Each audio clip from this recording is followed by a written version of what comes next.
guys, this is Alea Jen and welcome back to my YouTube channel. So for today's video, paano nga ba or ano nga ba yung diskarte para makatipid dito sa Hong Kong? Kasi guys, as far as I'm concerned, charot. So grabe yung ano dito kasi mataas yung mahal sa Hong Kong. Parang sa buong mundo, top 5 ata yung Hong Kong sa pinaka-expensive na city. So, kailangan magtipid tayo kasi syempre marami tayong binubuhay sa Pinas, hindi pwede yung ano lang.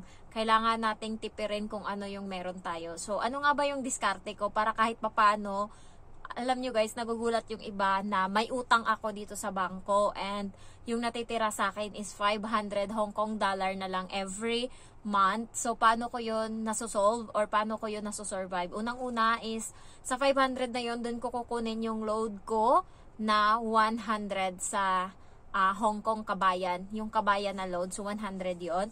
And then, doon ko din kukunin yung mga pamasahe ko, ganyan. Dati, naglalaan ako ng 100 na sa octopus ko and 100 para sa load. Pero ngayon guys, hindi na ako naglalagay ng 100 sa octopus ko kasi hindi na ako gumagala. Dito na lang ako sa sa Sham Shui po. So ganun yung ginagawa ko. Ilang na din.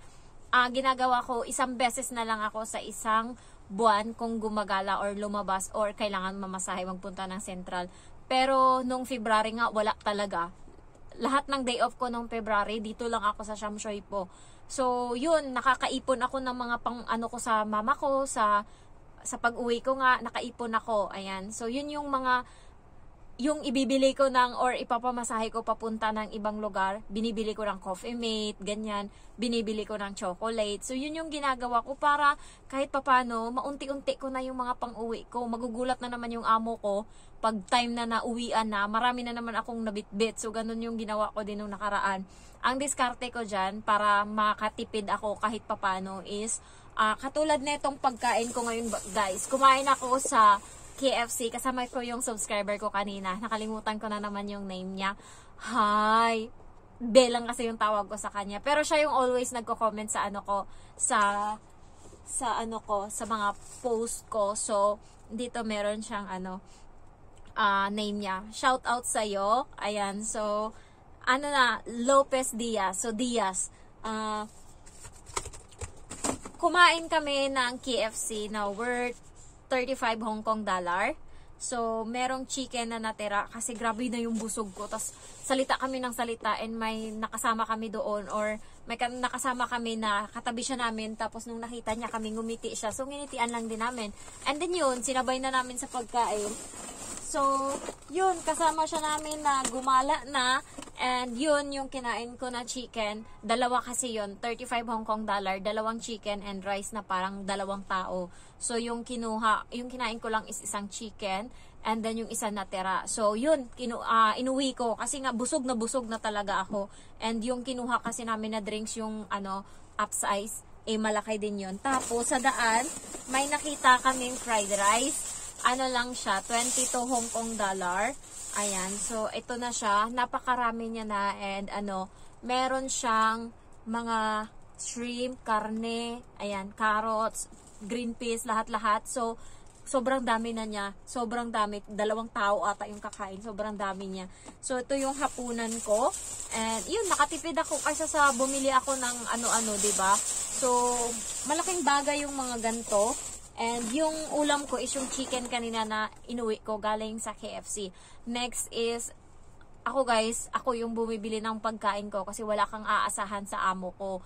Yung bibilhin lang niya is sardinas, indomie, tsaka chicken wings. Yun lang. Ako pa bumibili ng itlog ko. So, ang ginawa ko kapag hapon, merong tag-10 na gulay, tapos 4 na klase or 3 klase. So, ngayon yung binili ko, dalawang ganto kalaki na beans and then repolyo, tapos 2 beans na 2 tali and then repolyo na malaki and then yung ewan ko anong tawag dun pero nakabalot siya na parang repolyo na isang klase na pahaba, hindi ko ma-explain, cabbage din, ayun, isang pack nun. So yun, tapos nakaraang linggo bumili ako ng prutas na mangga, tapos marami akong orange dun sa ref pa. So, hindi muna ako bumili ng prutas. Yung subscriber ko nga, bumili siya ng grapes na marami na sa 25 isang plastic na.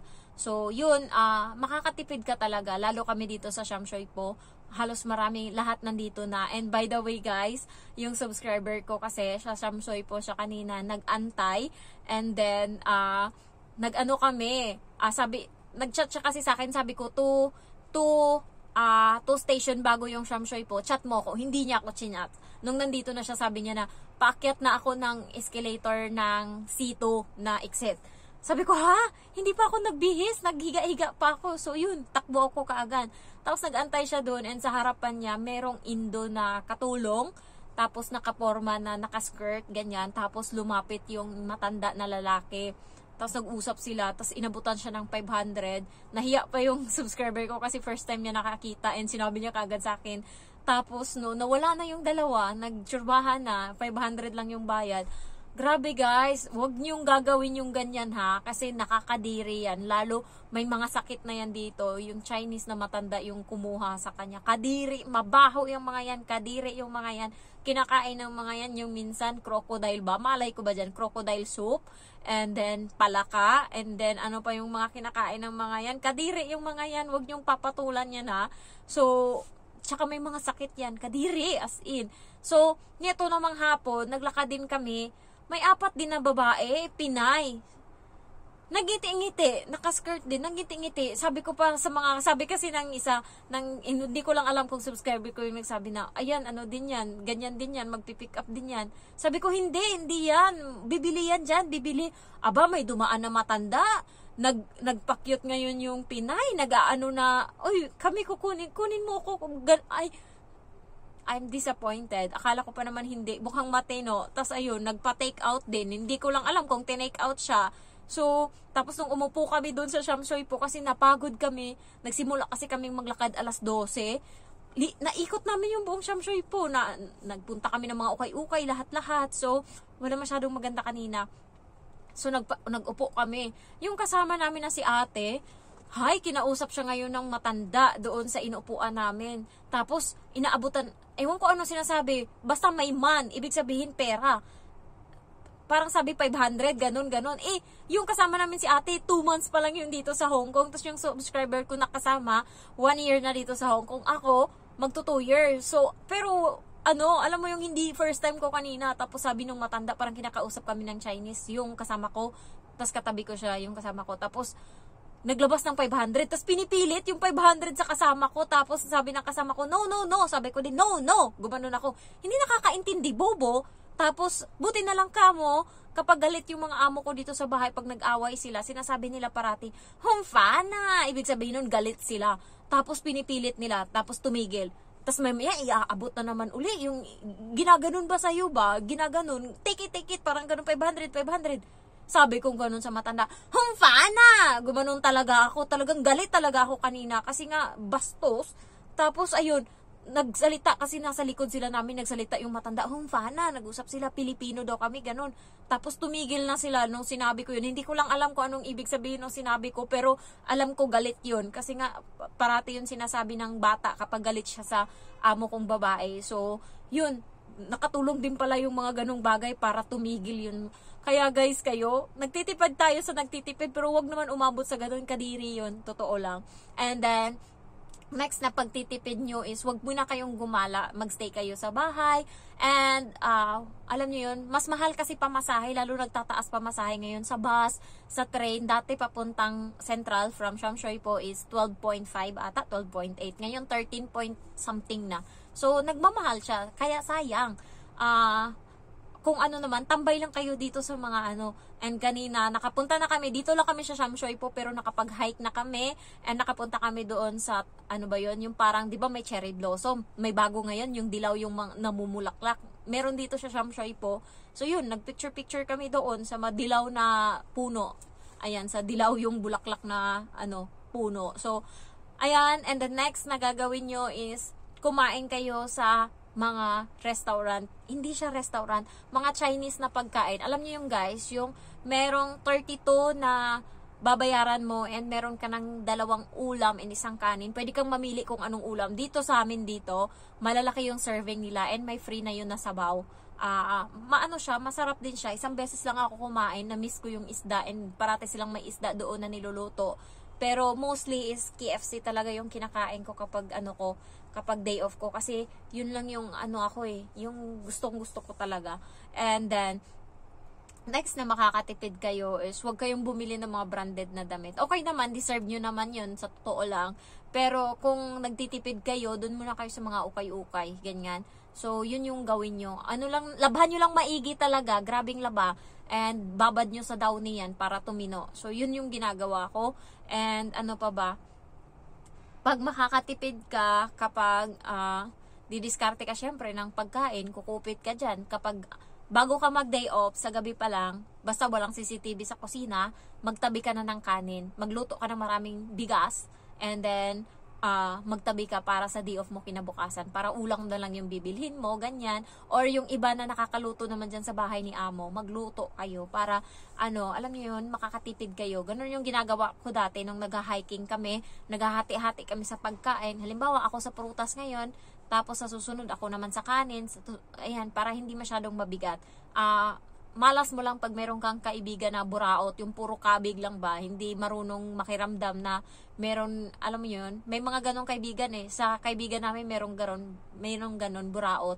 Alam mo yung kami, hindi ako pwede, nahiya ako kapag wala akong ambag sa pagkain na dala namin sa hiking, pero siya, nasasanay siyang, alam niyo yung last minute na lang, gabi na, 12:00 na ng gabi, tsaka pa siya magtatanong kung saan kami may hike. Syempre, tapos na kami magplano kung ano yung pagkain namin, ganyan. Tapos sasabihin niya na, wala akong pangbili kasi hindi ako makakabili kasi hindi ako nakalabas, ngayon lang ako na ganon. So, wala na siyang maambag. Kami, kung ano yung nandyan, ambagan, yun na yung kakainin namin. So, ganun parate yung style niya. So, puro kabig. And yung isa naman namin kasama, puro itlog lang talaga binibili nun.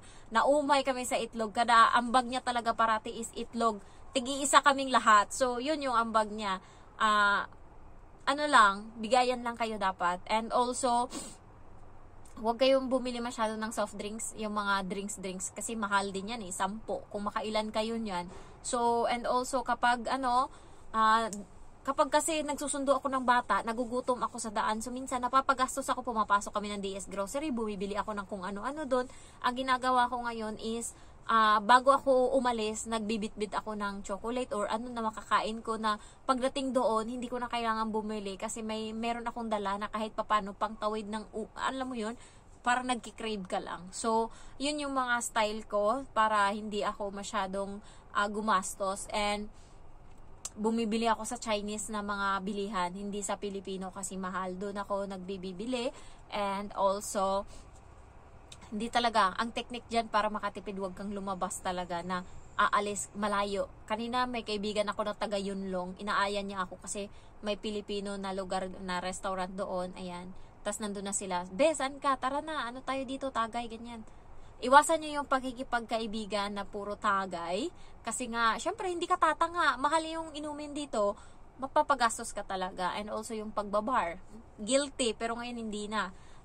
Mahal din yung mga ganyan. Tsaka yung mga kaibigan na, alam mo yung ubos-ubos biyaya. Ayan, iwasan yung mga ganyan. Yung parang, pagka may pera is walwal, ganyan. Iwasan nyo yung mga ganyan. Mas mabuti ng mag-isa. Dito sa Hong Kong, guys, marami yung mga issue na mga kaibigan nag-aaway-away. Walang totoong kaibigan dito, sa totoo lang. Kahit nga kapatid mo or mag-aaway pa kayo eh. So, ingatan nyo yung yung sarili nyo, nyo yung sarili nyo na distance. Ilan lang dapat yung maging kaibigan. Huwag masyadong alam nyo yun?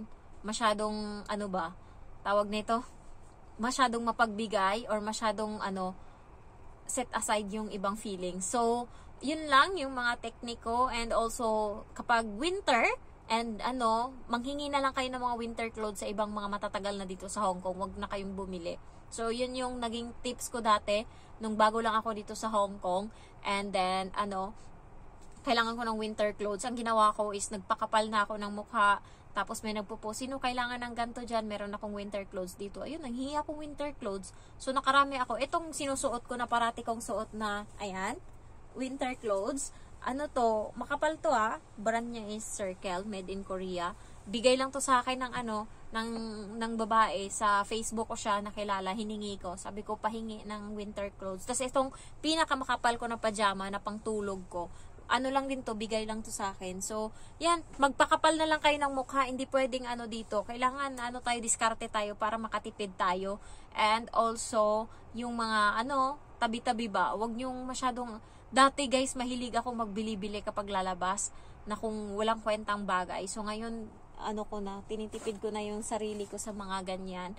And, ayun, naikot namin kanina yung buong Shamshoy po, at least kahit papano, alam ko na kung saan ako banda bibili ng mas mura.